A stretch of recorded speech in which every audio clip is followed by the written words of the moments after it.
운명이 숨을 멈췄습니다. 세계 최대 아마크의 에스코 구두 발표 단상에 한국 회사가 올라선 순간이었습니다. 한국 세포치료제로는 역사상 처음이었습니다. 수천 개 초록 중 단 몇 개만 오르는 그 자리에 데이터가 공개되자 25년 경력의 글로벌 빅파마 부사장이 스마트폰을 떨어뜨렸습니다. 경쟁사 BD 책임자는 발표가 끝나기도 전에 복도로 뛰쳐나갔습니다. 한국 바이오는 위탁 생산이나 잘하는 나라, 그 믿음이 72시간 만에 무너졌습니다. 그 충격적인 전말을 지금 공개합니다. 구독과 좋아요를 눌러주시면 한국의 위상이 널리 알려집니다. 한국 화이팅이라고 댓글을 남겨주세요.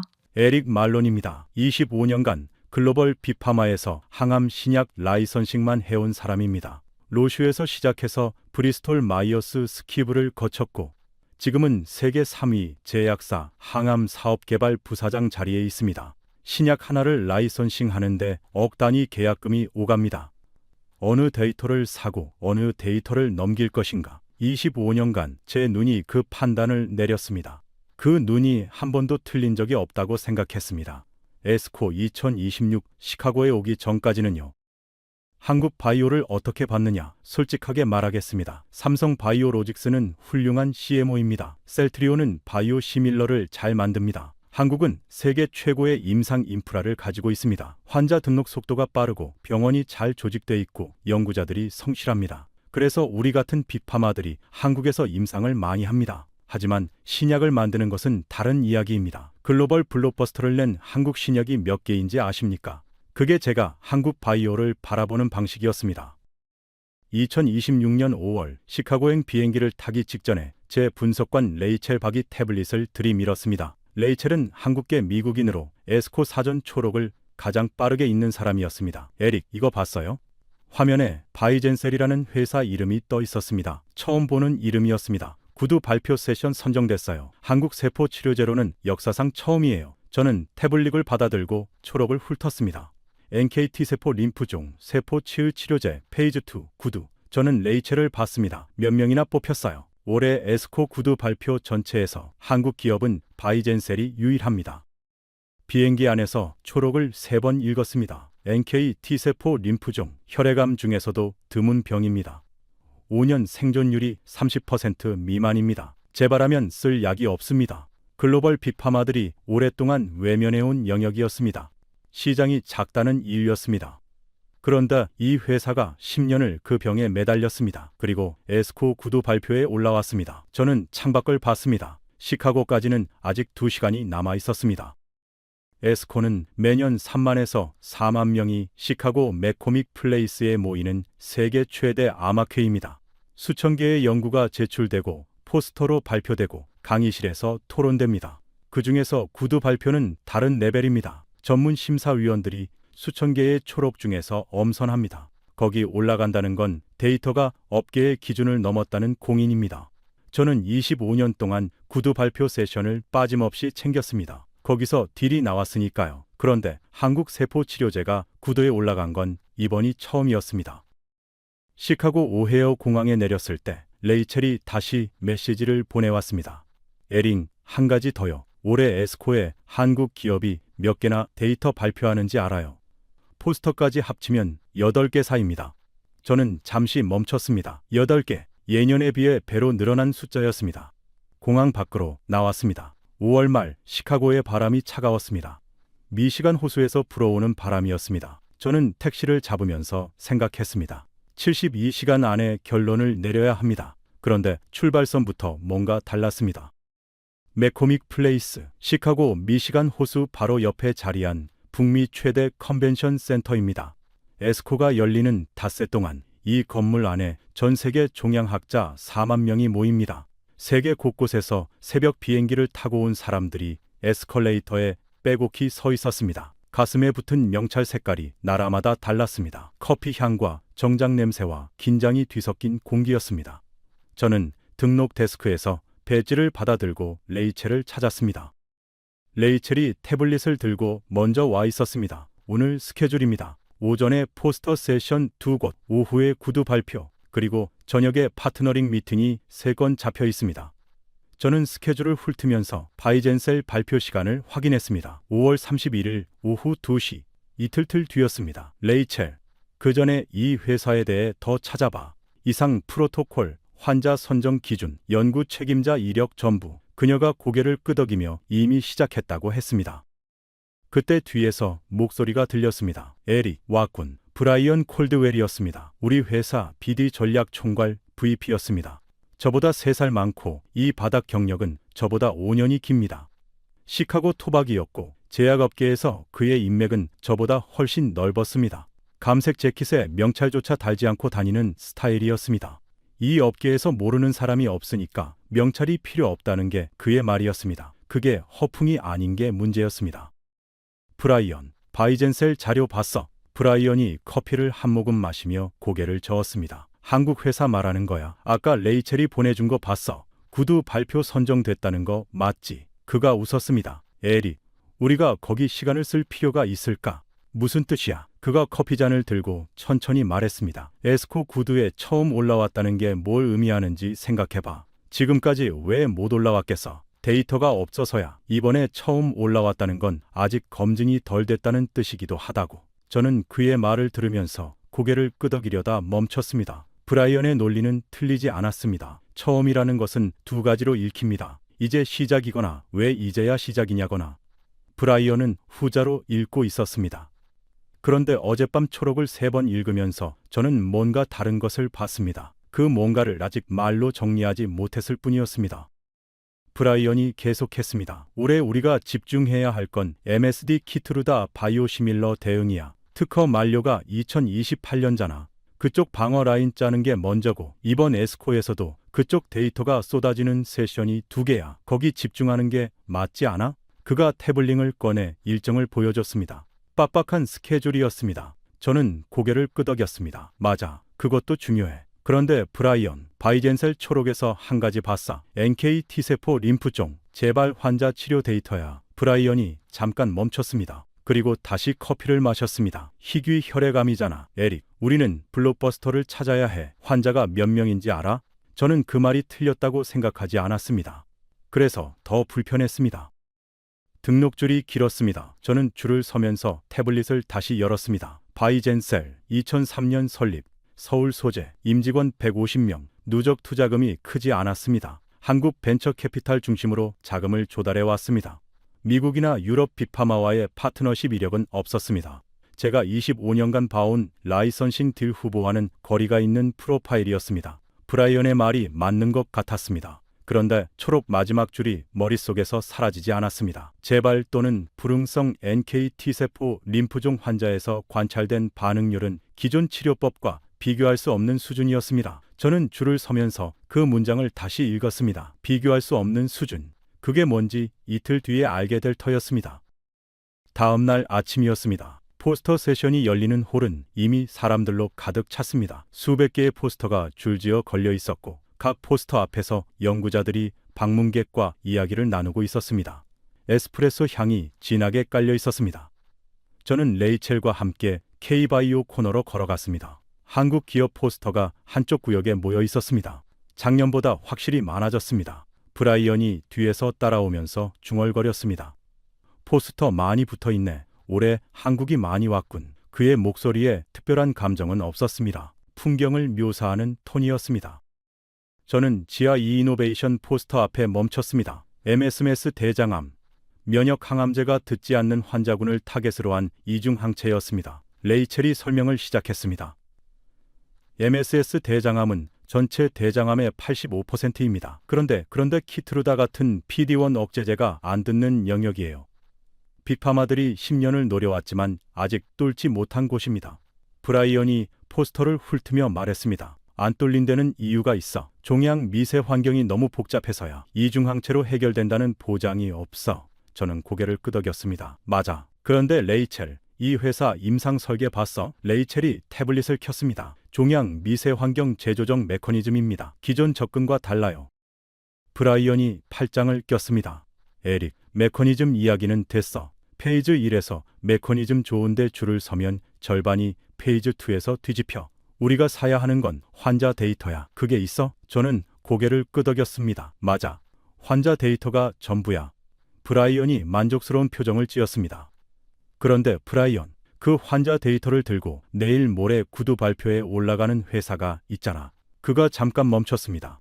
바이젠셀 말하는 거야? 저는 고개를 끄덕였습니다. 페이지 2 환자 데이터, 에스코 구두. 이게 네가 말하는 기준 아냐. 브라이언이 포스터에서 눈을 걷었습니다. 들어보기 전까지는 모르지. 저는 그 말을 귀에 담았습니다. 브라이언이 처음으로 가능성을 열어둔 발언이었습니다. 이 라운드는 점심 이후 파트너링 미팅에서 시작됐습니다. ST큐브라는 회사였습니다. 컨벤션 센터 4층 구석의 작고 조용한 방이었습니다. 두 손으로 공손하게 명함을 내미는 대표와 CMO가 앉아 있었습니다. 발표가 시작됐습니다. PD 에런과 또 다른 타겟을 동시에 잡는 이중항체였습니다. 발표가 끝나고 제가 물었습니다. MSS 환자에서 단독 투여 데이터가 있습니까? 대표가 고개를 끄덕이며 자료를 폈습니다. 페이지 1B 확장 코호트 12명 환자에서 4명 부분 반응률 33%. 저는 잠시 계산했습니다. 12명은 작은 숫자입니다. 하지만 MSS에서 33% 반응률은 절대 작은 숫자가 아니었습니다. 미팅이 끝나고 복도에서 브라이언이 기다리고 있었습니다. 어땠어? 저는 간단하게 말했습니다. 페이지 1B 12명 33%. 브라이언이 고개를 끄덕였습니다. 작은 숫자야. 에릭, 페이지 3에서 뒤집히는 거 수도 없이 봤잖아. 저는 고개를 끄덕였습니다. 맞아. 그런데 브라이언, 우리가 지금 보는 게 완성품이 아니잖아. 우리는 가능성을 사는 거야. 33%가 50%가 될 가능성을. 브라이언이 팔짱을 풀었습니다. 가능성 이야기를 하기 시작하면 끝이 없어. 저는 그 말에 부분적으로 동의했습니다. 하지만 레이첼이 방금 전 복도에서 귓속말로 전한 정보가 머릿속에서 떠나지 않았습니다. 에릭, 아까 포스터 세션에서 봤는데요. 경쟁사 아스트라제네카 BD팀이 한국 기업 포스터 3곳에서 사진 찍고 있었어요. 그 3군데 중에 바이젠셀도 있었습니다. 저는 브라이언에게 그 말을 아직 전하지 않았습니다. 대신 저는 물었습니다. 브라이언, 아스트라제네카 올레 한슨 팀이 어디 있는지 알아? 브라이언이 미간을 찌푸렸습니다. 왜? 저는 대답하지 않았습니다. 내일 바이젠셀 발표장에서 그 팀이 어디에 앉는지 보면 됩니다. 그게 모든 걸 말해줄 테니까요. 그날 밤 호텔 방에서 바이젠셀 초록을 다시 폈습니다. NK T세포 림프종, 전 세계 발생률이 10만 명당 0.4명. 희귀하지만 잔인한 병입니다. 재발하면 6개월 생존율이 30% 미만입니다. 쓸 수 있는 약이 없어서입니다. 글로벌 빅파마들이 이 영역을 외면해온 이유가 바로 이겁니다. 시장이 작습니다. 그런데 이 회사는 10년을 이 병에 매달렸습니다. 임상 환자를 한 명씩 모으면서 리젝션을 받으면서 그리고 지금 에스코 구두 발표 단상에 올라와 있습니다. 저는 초록의 마지막 줄을 다시 읽었습니다. 기존 치료법과 비교할 수 없는 수준의 반응률. 그 수준이 뭔지 내일 알게 됩니다. 불을 끄고 누웠지만 잠이 오지 않았습니다. 아침 7시에 눈이 떠졌습니다. 레이첼에게서 메시지가 와 있었습니다. 에릭, 바이젠셀 발표 자리 이미 차고 있어요. 일찍 가야 할 것 같습니다. 저는 커피를 한 잔 만들고 외투를 챙겼습니다. 창밖으로 미시간 호수가 보였습니다. 5월 말 시카고의 아침 호수는 잔잔했습니다. 저는 그 물을 보면서 생각했습니다. 오늘 어떤 일이 벌어지든 나는 데이터만 봐야 한다. 25년이 만들어낸 판단 기준, 그 기준이 어떤 답을 내놓는지 봐야 합니다. 바이젠셀 발표 세션이 열리는 홀은 예상보다 컸습니다. 맥코믹 플레이스 홀 휠 B 4,000석 규모였습니다. 레이첼이 먼저 자리를 잡아뒀습니다. 저는 들어서면서 좌석을 훑었습니다. 이미 절반 이상이 찼습니다. 발표 시작까지 1시간이 남아 있었습니다. 구두 발표가 이렇게 빨리 차는 경우는 흔하지 않습니다. 저는 브라이언을 옆에 앉히고 태블릿을 폈습니다. 브라이언, 시작 전에 맥락 정리를 한번 하자. 그가 팔짱을 끼며 고개를 끄덕였습니다. 어차피 여기까지 왔으니.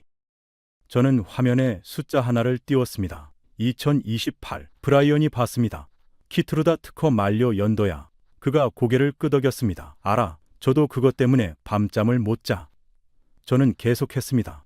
키트루다가 특허 만료되면 어떤 일이 벌어져? 바이오 시밀러가 쏟아지고 가격이 무너지고 우리 수익 모델이 흔들려. 브라이언이 대답했습니다. 그러니까 우리가 다음 블록버스터를 찾아야 하는 거잖아. 저는 고개를 끄덕였습니다. 맞아. 그런데 그 다음 블록버스터가 어디서 나오겠어? 그가 잠시 생각했습니다. 면역 항암제 사각지대, 키트로다가 못 듣는 환자군. 저는 고개를 끄덕였습니다. 정확해. 그리고 그 사각지대를 타겟으로 지금 발표하는 회사가 저 단상에 올라가는 거야. 브라이언이 팔짱을 풀었습니다. 그래도 시장 규모 문제는 남아. NK T세포 림프종 전 세계 환자가 몇 명인지 알아? 저는 고개를 끄덕였습니다. 맞아. 희귀암이야. 그런데 2025년 글로벌 희귀질환 치료제 시장 규모가 얼마인지 알아? 저는 화면을 넘겼습니다. 2,600억 달러야. 10년 전의 3배야. 환자 수가 적은 대신 약값을 높게 받을 수 있고 FDA가 희귀질환 신약에 패스트트랙을 줘. 독점권도 더 길어. 블록버스터 하나 나오면 시장 전체를 독점하는 구조야. 브라이언의 표정이 미세하게 바뀌었습니다. 아주 조금이었지만 저는 25년 경력으로 그 변화를 읽었습니다. 브라이언이 각도를 바꿨습니다. 에릭, 한국바이오가 글로벌 딜을 못하는 이유가 시장 규모만이 아니야. IP 문제가 있어. 핵심 특허가 한국에 등록돼 있으면 미국 FDA 보호 방식이 달라. 거기에 글로벌 임상 경험이 없어. 멀티센터 임상을 미국, 유럽, 아시아 동시에 돌려본 적이 없잖아. 저는 고개를 끄덕였습니다. 맞아. 그게 지금까지 한국 바이오의 한계였어. 브라이언이 만족스러운 표정을 지었습니다. 그런데 바이젠셀 초록 봤어? 임상 사이트 목록을. 저는 화면을 넘겼습니다. 한국 3곳, 홍콩 2곳, 싱가포르 1곳, 아시아 멀티센터야. 글로벌은 아니지만 단일 국가도 아니야. 브라이언이 화면을 들여다봤습니다. 그리고 아무 말도 하지 않았습니다. 저는 한 발 더 나갔습니다. 브라이언, 올해 JP 모건에서 한국 기업들 큰 딜 못했다고 했잖아. 그래서 이번 에스코가 더 중요해. 2025년과 2026년 글로벌 항암 라이선싱 딜 추세야. 건수는 줄었어. 그런데 딜 규모가 평균 83% 커졌어. 무슨 뜻인지 알아? 빅파마들이 신중해졌다는 거야. 아무 데이터나 사지 않겠다는 거지. 저는 고개를 끄덕였습니다. 맞아. 그리고 동시에 기준을 넘은 데이터에는 이전보다 훨 큰 돈을 쓰겠다는 거야. 브라이언이 태블릿을 집어들었습니다. 그 기준이 뭐야? 저는 잠깐 웃었습니다. 저 단상에서 확인하러 온 거야. 브라이언이 마지막으로 밀어붙였습니다. 에릭, 가정해봐. 오늘 데이터가 좋아. 그러면 다음이 뭐야? 페이즈 3야. 글로벌 페이즈 3. 비용이 얼마인지 알아? 수억 달러야. 이 회사 자금 조달 능력이 있어. 저는 고개를 끄덕였습니다. 맞아. 그게 진짜 문제야. 좋은 데이터만으로는 안 돼. 파트너가 필요해. 그리고 그 파트너가 되는 게 우리가 여기 온 이유잖아. 브라이언이 잠깐 아무 말도 하지 않았습니다. 그리고 처음으로 제가 예상하지 못한 말을 했습니다. 데이터 보고 나서 이야기하자. 저는 속으로 가슴이 뛰었습니다. 브라이언이 가능성을 열어두기 시작한 겁니다. 발표 시작 10분 전이었습니다. 레이첼이 제 팔을 건드렸습니다. 에릭, 앞줄 봐요. 저는 레이첼이 가리키는 방향을 봤습니다. 앞쪽 두 번째 줄이었습니다. 아스트라제네카 BD팀장 올레 한슨, 그 옆에 노바티스 항암 사업개발 담당자, 한 줄 건너에 BMS 파이프라인 전략팀, 세계 톱3 빅파마 BD 핵심 인물들이 앞줄에 앉아 있었습니다. 브라이언이 그것을 봤습니다. 그의 표정이 처음으로 진지해졌습니다. 에릭, 응? 쟤들도 다 왔네. 저는 고개를 끄덕였습니다. 그래서 내가 일찍 오자고 했잖아.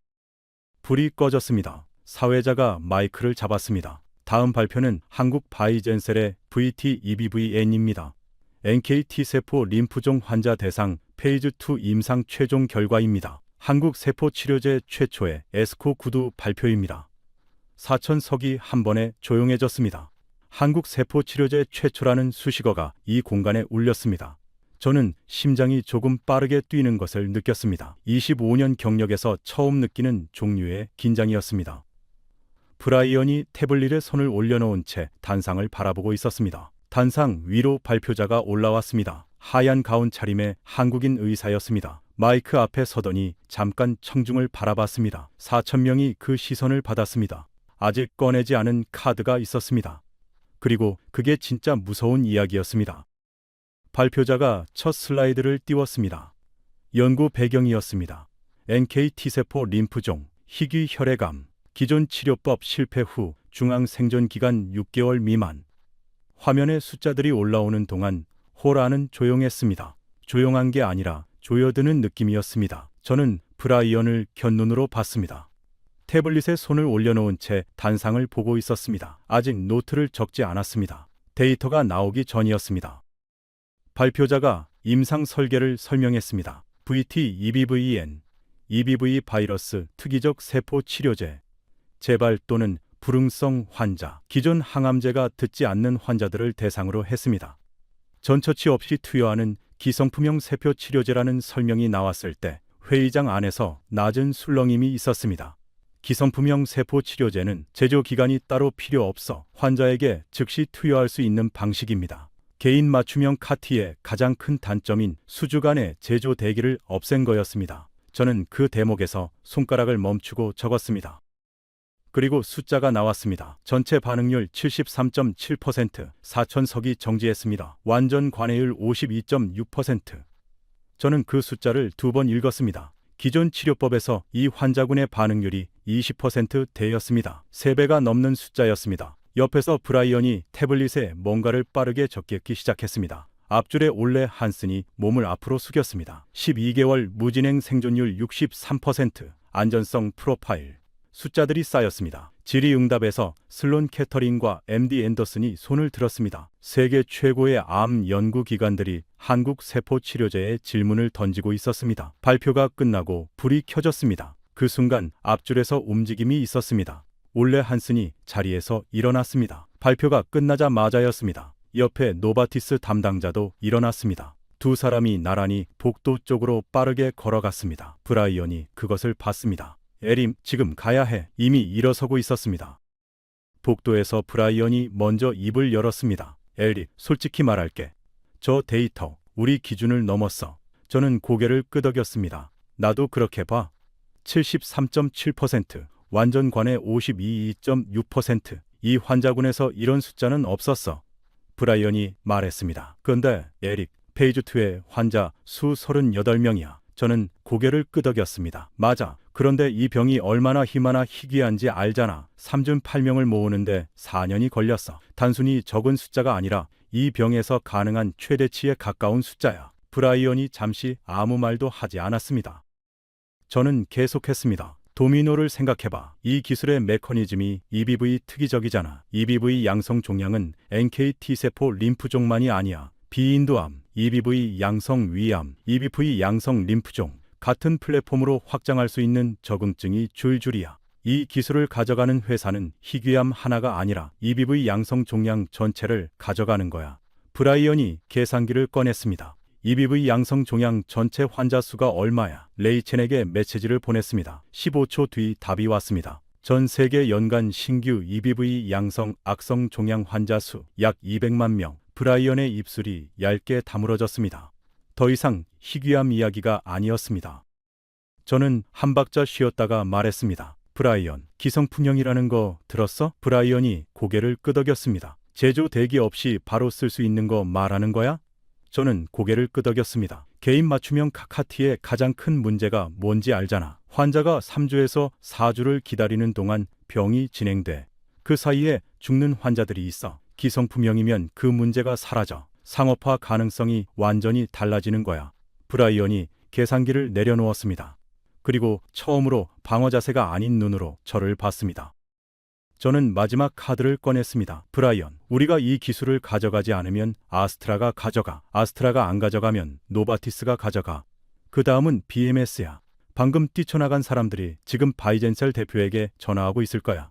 우리는 이 결정을 내일까지 미룰 수가 없어. 브라이언이 잠시 침묵했습니다. 5초, 10초. 그리고 처음으로 이 대화에서 그가 먼저 말했습니다. 바이젠첼 대표 연락처 있어? 저는 레이첸을 봤습니다. 레이첸이 이미 스마트폰을 들고 있었습니다. 아까 명함 받아뒀어요. 그런데 아직 꺼내지 않은 게 있었습니다. 레이첼이 낮은 목소리로 말했습니다. 에링, 한 가지 더 있어요. 저는 레이첼을 봤습니다. 발표 중에 슬라이드 하나 보셨어요? 환자 사례 파트. 37번째 환자. 저는 고개를 끄덕였습니다. 완전 관해 12개월 유지 중. 레이첼의 눈이 달랐습니다. 에릭, 그 환자 나이가 19살이에요. 제가 잠시 멈췄습니다. 재발성 NK T세포 림프종. 기존 항암제 2번 실패. 그 19살이 지금 완전 관해 상태로 12개월째입니다. 저는 아무 말도 하지 않았습니다. 브라이언도 아무 말도 하지 않았습니다. 그리고 아직 꺼내지 않은 카드가 있었습니다. 그게 진짜 무서운 이야기였습니다. 레이첼이 그 말을 한 뒤 복도가 조용해졌습니다. 19살, 재발성 NK T세포 림프종, 기존 항암제 2번 실패. 그 청년이 지금 완전 관해 상태로 12개월째입니다. 저는 그 숫자의 무게를 느꼈습니다. 73.7%라는 숫자가 방금 전까지는 임상 데이터였습니다. 그런데 그 숫자 안에 19살이 있었습니다. 브라이언이 아무 말도 하지 않았습니다. 계산기도 들지 않았습니다. 그냥 앉아 있었습니다. 저는 레이첼에게 말했습니다. 그 환자 케이스 슬라이드 캡처해둬서. 레이첼이 고개를 끄덕이며 태블릿을 내밀었습니다. 발표 슬라이드 중 한 장이었습니다. 환자 번호 37, 나이 19, 진단명 재발성 EBV 양성, NK T세포 림프종, 1차 잡 항암 실패, 2차 스마일 항암 실패, VT EBVN 투여 후 2사이클 완전 관해, 12개월 유지 중. 이어서 작은 글씨로 적혀 있었습니다. 현재 대학에 복학하여 정상 생활 중. 저는 그 마지막 문장에서 손가락이 멈췄습니다. 현재 대학에 복학하여 정상 생활 중.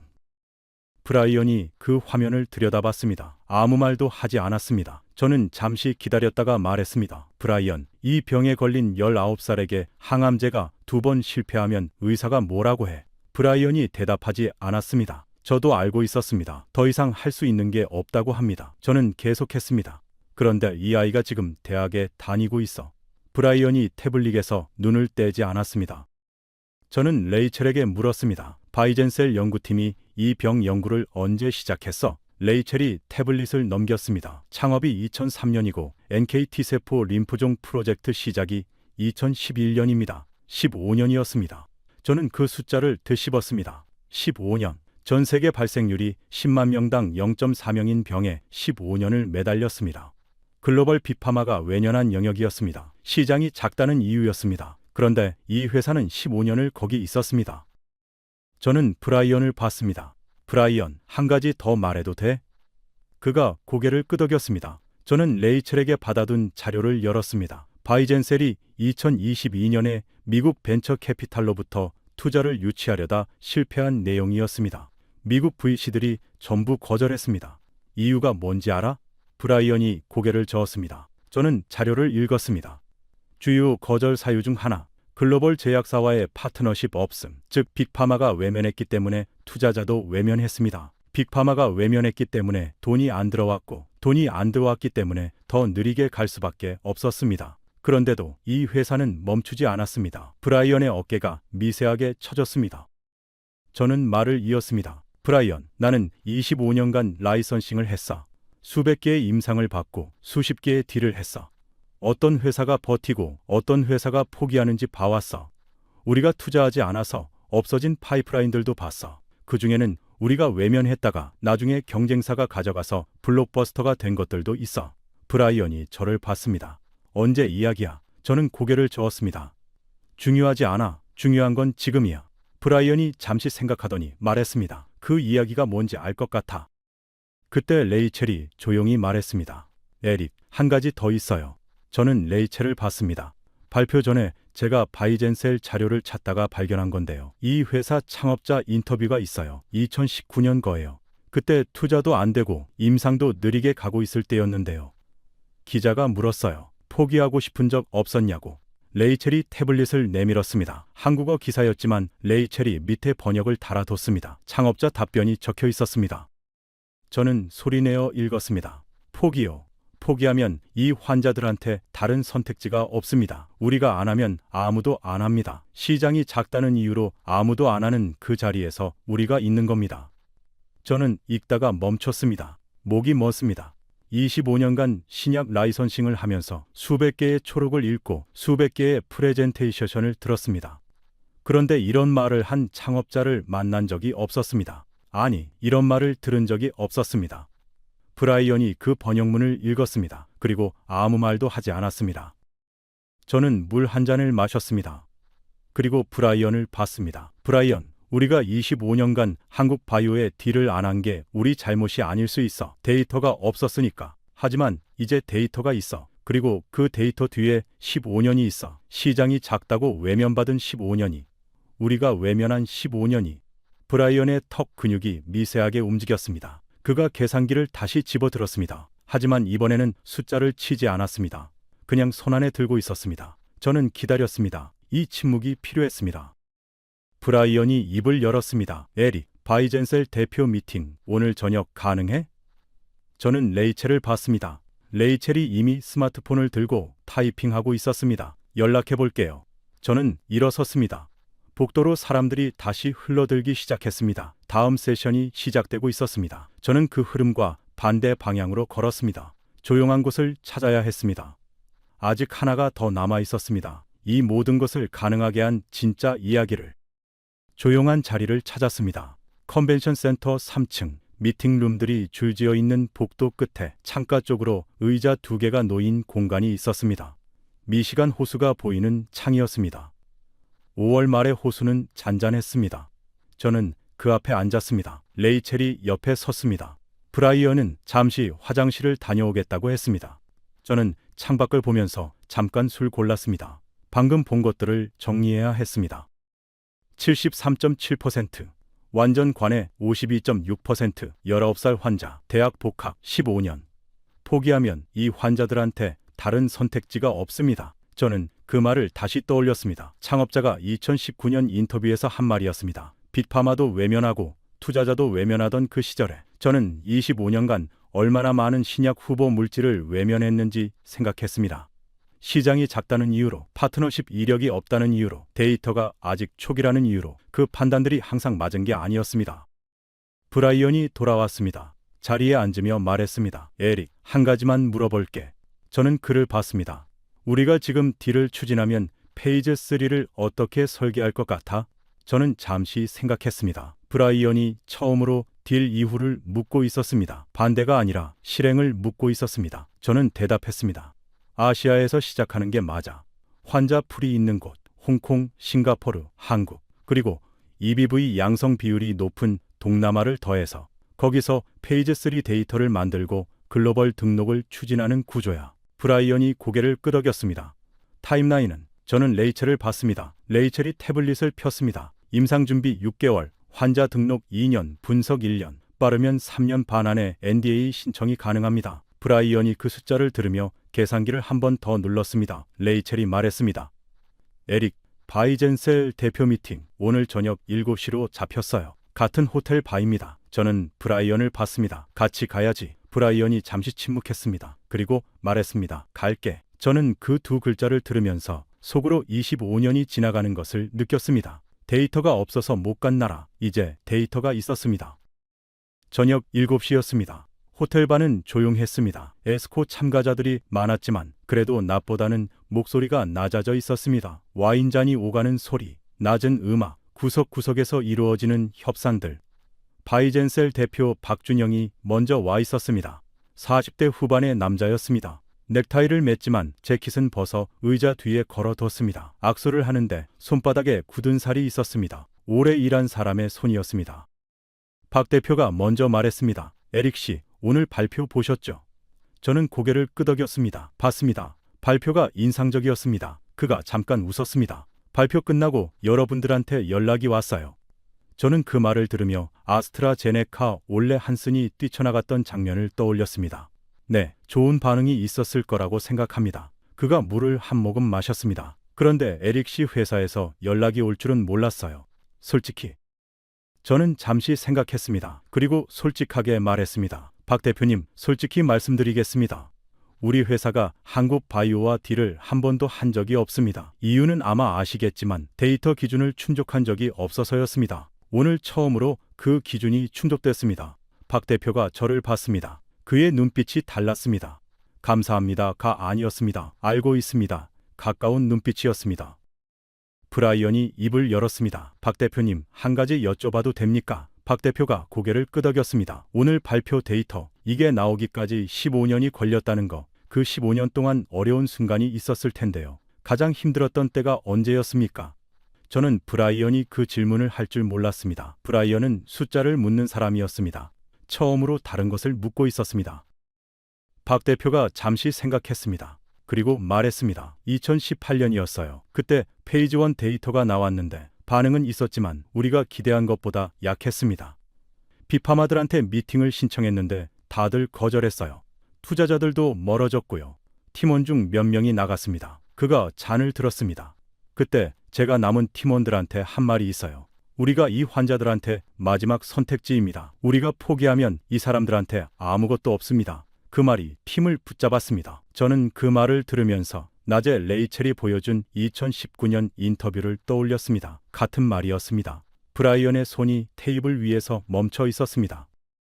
박 대표가 계속했습니다. 에릭 씨, 저는 글로벌 빅파마가 우리를 외면한 것을 원망하지 않습니다. 데이터가 없었으니까요. 대신 우리가 스스로 데이터를 만들자고 생각했습니다. 돈이 없으면 느리게 가더라도, 시간이 걸리더라도. 그리고 오늘 발표했습니다. 저는 그 말을 들으며 눈가가 뜨거워지는 것을 느꼈습니다. 25년 경력에서 이런 느낌은 처음이었습니다. 신약 라이선싱을 하면서 한 번도 눈가가 뜨거워진 적이 없었습니다. 브라이언이 잔을 내려놓았습니다. 그리고 박 대표를 봤습니다. 박 대표님, 우리가 진지하게 이야기해보고 싶습니다. 박 대표가 잠시 저를 봤다가 브라이언을 봤습니다. 그리고 미소를 지었습니다. 기다렸습니다. 짧은 세 글자였습니다. 15년을 기다려온 사람의 세 글자였습니다. 저는 물을 한 모금 마시고 태블릿을 열었습니다. 숫자를 올리기 전에 박 대표에게 먼저 말했습니다. 박 대표님, 한 가지 여쭤봐도 됩니까? 그가 고개를 끄덕였습니다. 오늘 발표하신 환자 번호 37, 19살 환자. 그 환자가 지금 대학에 다니고 있다고 슬라이드에 있었는데요. 박 대표의 눈빛이 달라졌습니다. 알고 있습니다. 저는 계속했습니다. 그 아이가 치료를 시작했을 때 나이가 몇 살이었는지 알 수 있을까요? 박 대표가 잠시 생각했습니다. 그리고 말했습니다. 17살이었습니다. 두 번의 항암이 실패하고 우리한테 왔을 때 저는 아무 말도 하지 않았습니다. 브라이언도 아무 말도 하지 않았습니다. 레이첼이 조용히 태블릿을 내려놓았습니다. 17살, 두 번의 항암 실패, 그리고 지금 대학에 다니고 있습니다. 브라이언이 처음으로 계산기를 가방에 넣었습니다. 집어드는 게 아니라 넣었습니다. 그리고 박 대표를 봤습니다. 박 대표님, 숫자 이야기는 내일 하고요. 오늘은 이 데이터가 나오기까지 어떤 일이 있었는지 더 들어도 되겠습니까? 박 대표가 잠깐 저를 봤다가 브라이언을 봤습니다. 그의 눈빛에 놀람이 있었습니다. 계산기를 들 줄 알았더니 이야기를 묻고 있었으니까요. 물론입니다. 박 대표가 물을 한 모금 마셨습니다. 그리고 15년 이야기를 시작했습니다. 저는 그날 밤 2시간을 들었습니다. 페이지 1 실패처럼 느껴졌던 순간들, 팀원이 나갔던 날들, 한국 희귀질환 환자 단체의 편지, 임상에 참여한 환자각이 보낸 메시지, 빅파마의 문을 두드렸다가 거절당했던 횟수. 브라이언이 중간중간 질문을 했습니다. 이전에 한 번도 들어본 적 없는 종류의 질문들이었습니다. 숫자가 아니라 이유를 묻는 질문들이었습니다. 저는 그것을 보면서 브라이언이 달라지고 있다는 것을 느꼈습니다. 어쩌면 본래의 브라이언이 나오고 있는 것인지도 몰랐습니다. 25년이라는 경력이 만들어낸 껍질 아래에 있던 것이. 미팅이 끝나고 호텔 로비로 나왔습니다. 밤 10시가 넘어 있었습니다. 브라이언이 엘리베이터 앞에서 멈췄습니다. 에리, 저는 그를 봤습니다. 내일 아침 일찍 본사에 전화할게. 이 딜 진행할 수 있는지 빠르게 확인해야 해. 저는 고개를 끄덕였습니다. 알겠어. 그가 엘리베이터 버튼을 누르며 말했습니다. 그리고 에릭, 17살이라는 거 알고 있었어. 저는 고개를 저었습니다. 몰랐어. 레이첼이 저녁 직전에 말해줬어. 브라이언이 잠시 아무 말도 하지 않았습니다. 엘리베이터 문이 열렸습니다. 그가 들어가면서 마지막으로 말했습니다. 에릭, 우리가 이걸 15년 전에 했어야 했는지도 몰라. 문이 닫혔습니다. 저는 그 닫히는 문을 한동안 바라봤습니다. 엘리베이터 문이 닫히고 나서 저는 한동안 그 자리에 서 있었습니다. 로비에 사람들이 오갔습니다. 에스코 참가자들이었습니다. 명찰을 달고 손에 프로그램 북을 들고 저녁 미팅을 마치고 돌아오는 사람들이었습니다. 저는 그 흐름 속에서 혼자 멈춰 있었습니다. 브라이언의 마지막 말이 귓속에서 맴돌았습니다. 에립, 우리가 이걸 15년 전에 했어야 했는지도 몰라. 방으로 올라갔습니다. 창밖으로 미시간 호수가 보였습니다. 밤의 호수는 검었습니다. 시카고 야경이 호수 위에 비치고 있었습니다. 저는 재킷을 벗고 의자에 앉았습니다. 태블릿을 열었습니다. 오늘 받아 적은 숫자들이 화면 가득 채워져 있었습니다. 73.7%, 52.6%, 63%, 200만 명. 그런데 저의 눈은 그 숫자들에서 멈추지 않았습니다. 더 아래로 내려갔습니다. 레이첼이 캡처해둔 환자 번호 37 슬라이드, 나이 19, 현재 대학에 복학하여 정상 생활 중. 저는 그 문장을 오래 들여다봤습니다. 25년간 저는 신약을 숫자로 봤습니다. 전체 반응률, 완전 관회율, 무진행 생존율, 시장 규모, 그것이 제1이었고 그것이 맞는 방식이라고 믿었습니다. 신약 라이선싱은 감정으로 하는 게 아니라 데이터로 하는 겁니다. 그 믿음이 25년을 버텨왔습니다. 그런데 오늘 처음으로 그 믿음 옆에 다른 것이 놓였습니다. 17살에 2번의 항암이 실패하고 한국의 작은 회사가 만든 세포치료제를 받고 19살에 9살에 대학에 다니고 있는 사람, 그 사람이 숫자 안에 있었습니다. 저는 바이젠셀 창업자 인터뷰 번역본을 다시 열었습니다. 레이첼이 낮에 보여준 것이었습니다. 포기하면 이 환자들한테 다른 선택지가 없습니다. 우리가 안 하면 아무도 안 합니다. 시장이 작다는 이유로 아무도 안 하는 그 자리에서 우리가 있는 겁니다. 저는 그 문장을 읽으면서 무언가가 가슴 안에서 움직이는 것을 느꼈습니다. 2019년 인터뷰였습니다. 투자도 안 되고 빅파마도 외면하던 그 시절의 한 말이었습니다. 그때 그 사람은 알았을까요? 7년 뒤에 시카고 맥코믹 플레이스 사천석 앞에서 데이터를 발표하게 될 것을. 세계 톱3 빅파마 BD 팀장들이 앞줄에 앉아서 몸을 앞으로 숙이는 장면을 보게 될 것을. 아마 몰랐을 겁니다. 그래도 했습니다.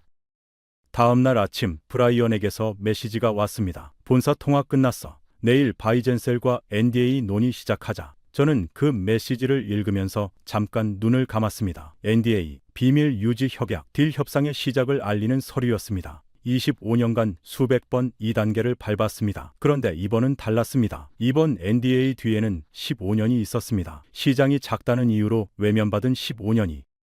저는 레이첼에게 메시지를 보냈습니다. 바이젠셀 미팅 일정 잡아줘. 오늘 오후. 레이첼이 금방 답했습니다. 이미 박 대표님한테 연락했어요. 오후 3시 가능하다고 합니다. 저는 태블릿을 내려놓고 창밖을 봤습니다. 미시간 호수가 아침 햇살을 받아 반짝이고 있었습니다. 어젯밤과 같은 호수였지만 완전히 달라 보였습니다. 빛이 달라서였습니다. 오후 미팅은 같은 호텔이었습니다. 이번엔 바가 아니라 작은 회의실이었습니다. 브라이언이 먼저 와 있었습니다. 테이블 위에 노트패드를 펼쳐놓고 있었습니다. 어젯밤까지 들고 다니던 계산기는 보이지 않았습니다. 박 대표가 들어왔습니다. 악수를 나눴습니다. 브라이언이 먼저 말했습니다. 박 대표님, 저희 회사가 VT-EBVN의 글로벌 라이선싱 파트너 논의를 시작하고 싶습니다. 박 대표가 고개를 끄덕였습니다. 그의 표정은 차분했습니다. 이 순간을 오래 준비한 사람의 차분함이었습니다. 미팅이 2시간 동안 이어졌습니다. 저는 숫자들이 오가는 것을 들으면서 한편으로는 이틀 전을 생각했습니다. 이틀 전 시카고에 도착했을 때 저는 한국 바이오가 수리는 잘하는 나라라고 생각했습니다. 브라이언은 한국 바이오 발표에 시간을 낭비할 필요가 없다고 했습니다. 72시간이 지났습니다. 브라이언이 NDA 논의를 시작했고 저는 페이즈 3 타임라인을 설명하고 있었습니다. 72시간, 25년의 믿음이 무너지는데 걸린 시간이었습니다. 미팅이 끝나고 박 대표가 돌아갔습니다. 브라이언이 회의실에 남았습니다. 저도 앉아 있었습니다. 레이첼이 문을 닫고 나갔습니다. 회의실에 2사람만 남았습니다. 브라이언이 말했습니다. 에릭, 솔직히 말할게. 어젯밤에 생각을 많이 했어. 저는 글을 봤습니다. 우리가 그동안 한국 바이오를 어떻게 봐왔는지. 데이터가 없어서 못 간 게 맞아. 하지만 그게 전부가 아니었어. 우리가 먼저 가려고 하지 않았던 것도 있어. 저는 고개를 끄덕였습니다. 브라이언이 계속했습니다. 데이터가 없었던 건 그쪽에서 만들어야 할 일이야. 그걸 기다렸던 건 맞아. 근데 기다리는 것과 외면하는 건 달라. 저는 그 말을 들으며 바이젠셀 창업자가 2022년에 미국 VC로부터 거절당한 자료를 떠올렸습니다. 주요 거절 사유. 글로벌 제약사와의 파트너십 없음. 우리가 외면했기 때문에 투자도 안 됐습니다. 그 순환의 일부가 우리였습니다. 저는 자리에서 일어났습니다. 브라이언도 일어났습니다. 우리는 악수를 했습니다. 25년 동안 수백 번 했던 악수와는 달랐습니다. 뭔가가 달랐습니다. 회의실을 나와서 엘리베이터를 기다리며 브라이언이 말했습니다. 에릭, 이거 잘 되면 우리 K바이오 전체를 다시 봐야 하는 거 아닐까? 저는 잠시 생각했습니다. 그리고 말했습니다. 이미 다시 보고 있는 거 아니야. 브라이언이 웃었습니다. 처음으로 제대로 웃는 것 같았습니다. 시카고를 떠나는 날 아침이었습니다. 공항으로 가는 택시 안에서 레이첼이 태블릿을 내밀었습니다. 에리, 이거 보세요. 화면에 한국 뉴스가 떠 있었습니다. 레이첼이 번역을 달아뒀습니다. 바이젠셀 VT-EBVN, 에스코 구두 발표 후 복수의 글로벌 빅파마로부터 라이선싱 협상 제안 받아 그 아래 굴 한국 세포치료제 최초 글로벌 라이선싱 딜 가시와 저는 그 기사를 읽으면서 창밖을 봤습니다. 시카고 고속도로 위로 아침 햇살이 빗기었습니다. 미시간 호수의 반짝임이 멀리서 보였습니다. 저는 제임스 말론입니다. 25년간 글로벌 빅파마에서 항암 신약 라이선싱을 해온 사람입니다. 한국 바이오는 술이나 잘하는 나라라고 생각했습니다. 그 생각이 바뀌는데 72시간이 걸렸습니다. 아니, 정확하게는 73.7% 반응률이 필요했습니다. 그리고 17살에 2번의 항암이 실패하고도 지금 대학에 다니고 있는 한 사람이 필요했습니다. 신약은 실험실이 아니라 사람이 만듭니다. 포기하면 이 환자들한테 다른 선택지가 없다는 것을 알면서도 15년을 버텨온 사람들이 시장이 작다는 이유로 모두가 외면한 자리에서 혼자 서 있던 사람들이 그 사람들이 신약을 만들었습니다. 지금 이 순간에도 한국의 바이오 연구실에서 불이 꺼지지 않습니다. 아무도 거들떠보지 않는 희귀 질환 연구를 하는 사람들이 있습니다. 글로벌 빅파마가 외면하고 투자자가 외면하고 세상이 외면한 자리에서 데이터를 만들고 있는 사람들이 있습니다. 그 사람들이 언젠가 시카고 매코믹 플레이스 4,000석 앞에 섭니다. 그리고 그 숫자가 전 세계를 정지시킵니다. 한국이 그것을 증명했습니다. 오늘 이야기가 마음에 남으셨다면 주변에 공유해 주세요. 구독과 좋아요는 이런 이야기를 계속 전할 수 있는 가장 큰 힘입니다. 댓글에 대한민국 파이팅 남겨주세요. 지금까지 감동 라이프였습니다. 감사합니다.